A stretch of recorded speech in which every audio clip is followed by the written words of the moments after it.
Hi guys, Dr. Davis here with another Dr. Davis Explains It All, and today we're going to be talking about conflict.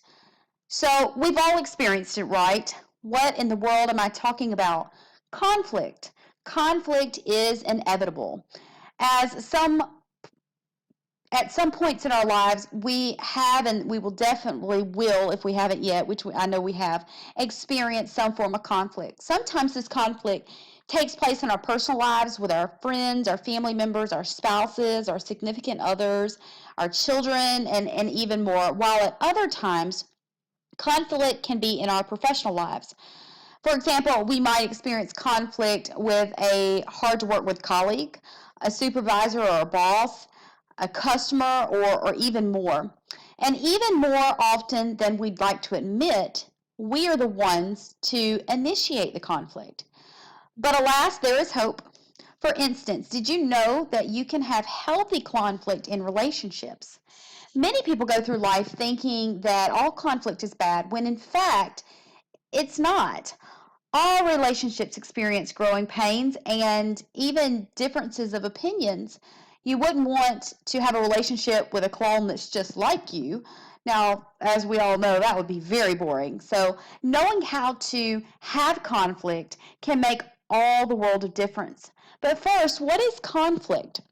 Well, according to Wilmot and Hawker, conflict can be defined as an expressed struggle between at least two parties who perceive incompatible goals, scarce resources, and interference from others in achieving goals. Conflict is thus expressed through your verbal and nonverbal communications when you believe that your goals and those of another person's are contradictory.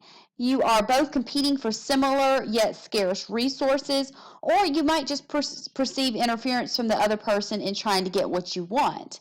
So, in a nutshell, and basically speaking, conflict is inevitable and it's simply just a part of life. However, by learning how to properly handle conflict, um, we can we can basically by learning how to properly handle conflict and even how to resolve conflict situations, we can make or break the relationships that are in our lives, both in our personal lives and our professional lives. So how do you do this? Well, one way might be to utilize the 6 steps for resolution. Now allow me to explain. Using the 6 steps of resolution, you first want to cool off in the situation. There really is nothing like heated emotions in a conflict situation to escalate the conflict to even more dangerous level. Next, be clear with your communication and state what's bothering you. Remember to use your own messages and avoid blaming the other person. So we want to avoid things like, well, you said this and it made me mad. We want to instead be clear with our communication and state what's bothering us without attacking the other person. Because what happens when we attack another person? They shut down and they stop listening and they start formulating what they're going to say next in their head, or they get even more angry, and so they escalate and they're not listening to your message anymore. So after all, we're all adults here. Own up to your mistakes and your contributions in this situation. From here, you want to work together to brainstorm solutions which will benefit everyone involved. So try to think about ways that you can kind of come to a middle ground, or whatever you can do there, which we'll talk about more in a minute. And lastly, make sure to affirm, forgive if needed, or even thank the individuals involved in the conflict situation. This helps to let go of resentments and to move on. Just remember that resentments are toxic, guys. You don't want to hold on to those. So, now let's dive a bit deeper into that. Have you ever thought about how you actually handle conflict? I don't mean something along the lines of, I like to listen and then respond, which is a great approach, but I mean, what specific management styles do you use in the conflict scenario? You've probably never really thought about this. So let's take a look at some of these styles. As discussed in our readings, the accommodating conflict management style yields to the concerns and the desires of others. Someone who uses this style often does so to keep the peace, so to speak. We often do this by giving others what they want, even though this means sacrificing our own thoughts and ideas, our own power, our productivity within the group, and so much more. But remember that every conflict style has a time and a place. So accommodating can be great when it aids in productivity or when anything other than accommodating might threaten the harmonious relationships within the group. Accommodating is not all negative. Just remember that when using this style, you can yield on certain issues within the group, and it's perfectly fine. However, you might want to hold firm on issues of importance to you, as this can help everyone involved achieve advantageous outcomes because of diversity of thought, while also helping you not to lose yourself in the process. So a lot of times in certain conflict management situations, we tend to lose ourselves. We accommodate so much that we don't know what we want anymore. So just kind of keep that in mind. Now, the next one we're going to take a look at is compromise. When we choose to compromise, when we choose the compromise conflict management style, we are generally choosing to give up something to get something in return. So many academics, such as myself, actually refer to this as a lose-lose style of conflict management. And I know a lot of times people think, well, compromise is a great form of conflict management. Well, not always. It's actually a lose-lose style of conflict management because neither party involved are fully ever satisfied with the outcome or the solution because we give up something to get something. So when we choose to compromise, we are choosing to find a middle ground, which is not always a bad thing, but it is something to consider that you give up something to get something. There will be many times in your life in which compromise is necessary. For example, you go in to see your boss to negotiate a raise, and you might ask for a pay increase, which is just not allowable in the budget. So you might say a number that's too high and it's not workable.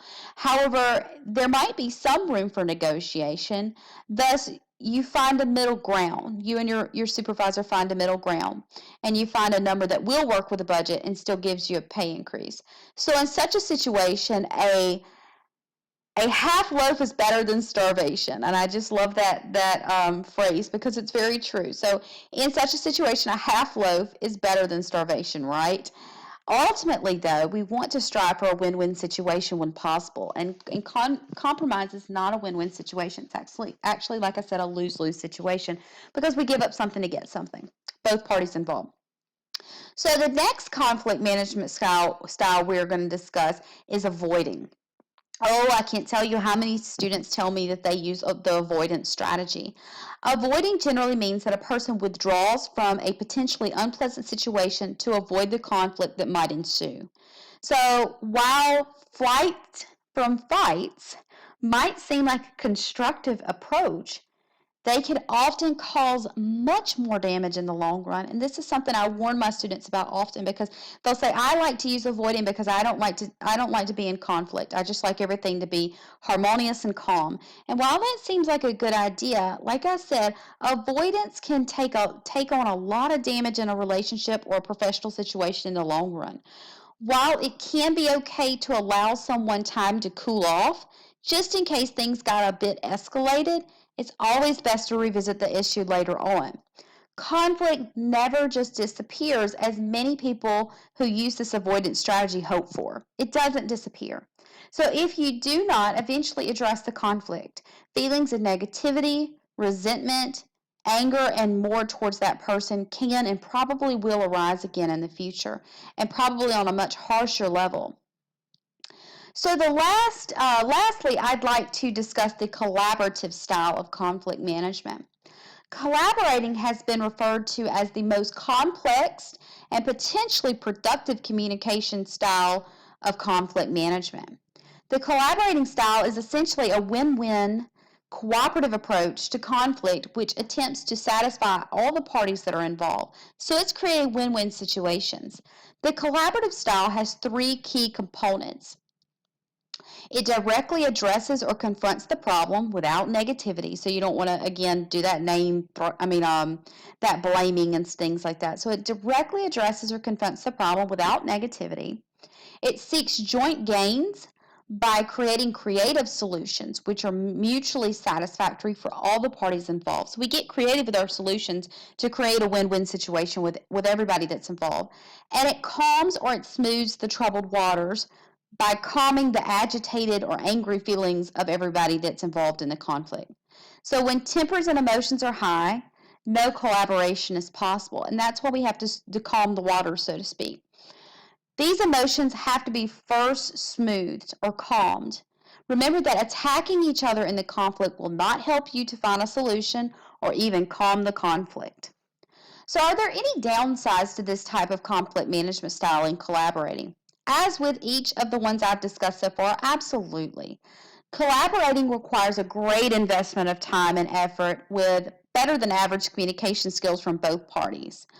Next, collaboration is built on trust. So if the parties involved are worried that one person will betray the other person by not honoring the agreement they came to, the collaborative solutions are often going to be rejected. So if you don't trust the person, you're not going to trust that they're going to follow through with something. And lastly, the parties involved in this conflict situation don't always possess the same emotional investment in finding a really great solution for everybody involved. Sometimes they just want to win, and that's all there is to it. So if that's the case, collaboration is just not going to be possible, and you're going to have to try a different conflict management style approach. Thus, collaboration can't always be used, but when it can, collaboration can be a wonderful choice for creating those win-win situations. Try it out next time if you're able to. So with that being said, I hope you enjoyed this lecture from Dr. Davis Explains It All. Feel free to reach out to me if you have any questions. Thank you.